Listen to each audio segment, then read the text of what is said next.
بسم اللہ الرحمن الرحیم۔ السلام علیکہ یا صاحب العصر والزمان۔ تفصیلی جوابات۔ اس سوال کے جواب کے لیے ضروری ہے کہ پہلے سے قابل تحلیل حصوں میں الگ الگ کیا جائے اور ہر ایک حصے کی جانچ پڑتال کے بعد آخری جواب کو حاصل کیا جائے جو ان کا حاصل جمع ہوگا۔ پہلا حصہ قرآن مجید کی آیات میں عمومیت اور مکمل بیانی کی دلیل کیا ہے؟ بعض مواقع پر کیوں اس سے ہٹ کر آیات میں مسائل کے جزیات کی تشریح کی گئی ہے؟ قرآن مجید میں اللہ کی رسی ہے اور بنی نوع انسان کے لیے سعادت اور نجات کا سرچشمہ ہے۔ ایک، اس لیے انسان کی ہدایت کے لیے ضروری تمام مضامین اور قوانین اس میں موجود ہونے چاہیے۔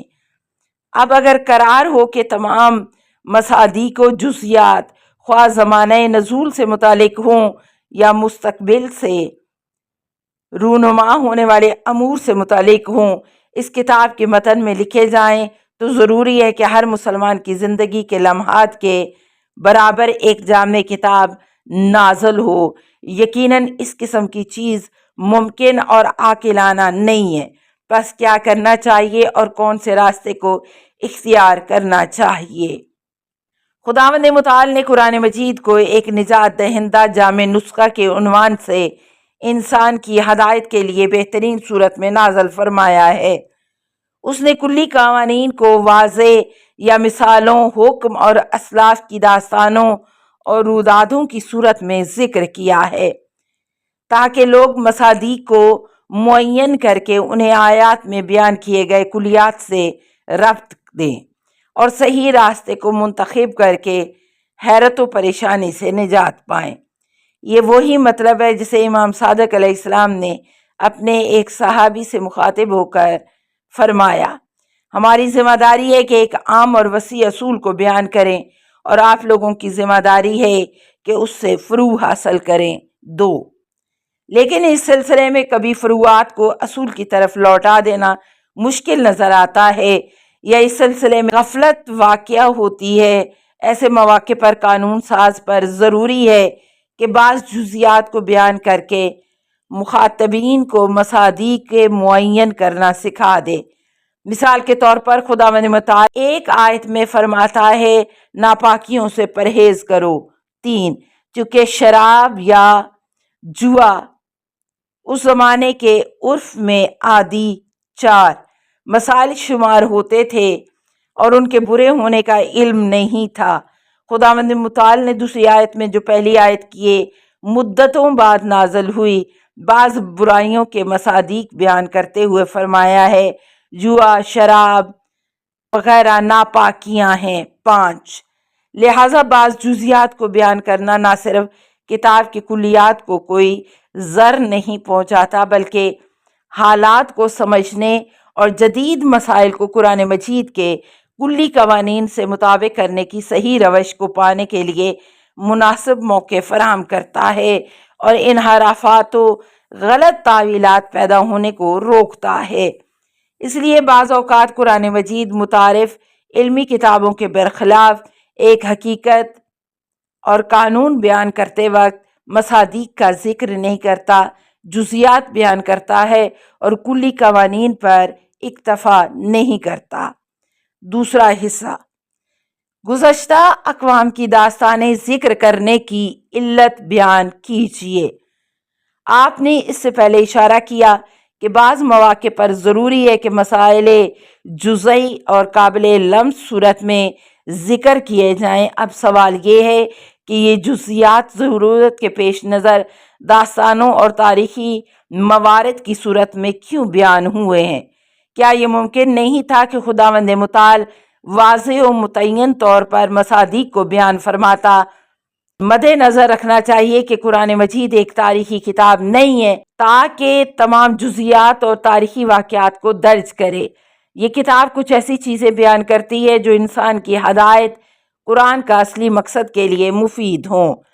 اس لحاظ سے قرآن مجید نے اسلاف کی داستانوں کو اسی مقصد کے پیش نظر بیان کیا ہے۔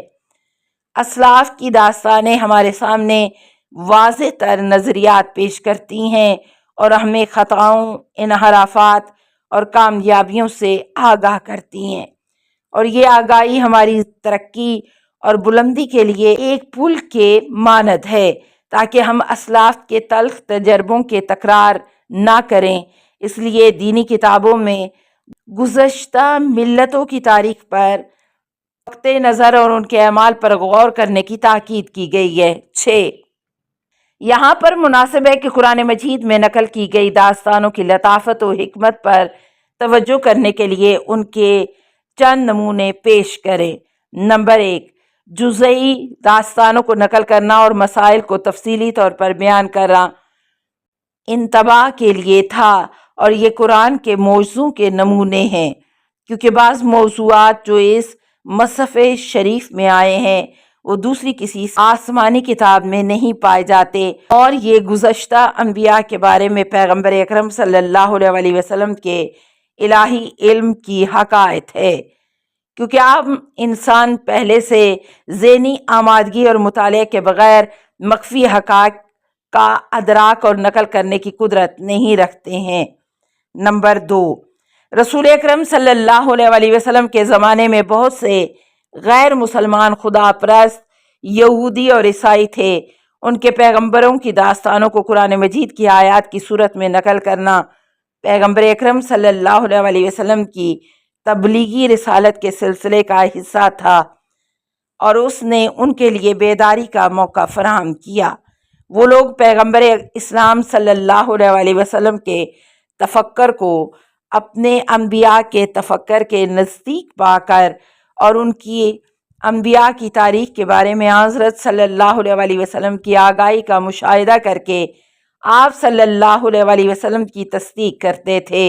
السلام علیکہ یا صاحب العصر والزمان، الامان الامان الامان من فتن الزمان، السلام علیکہ یا خلیفۃ الرحمن، السلام علیکہ یا امام الانس والجان، السلام علیکہ یا مظہر الایمان، السلام علیکہ یا شریک القرآن، السلام علیکہ یا قاطع البرہان، السلام علیکہ یا امام زماننا ھذا اجل اللہ فرجک وسہل اللہ مخرجک وظہورک، السلام علیکہ ورحمۃ اللہ۔ اللہم صلی علی محمد و آل محمد۔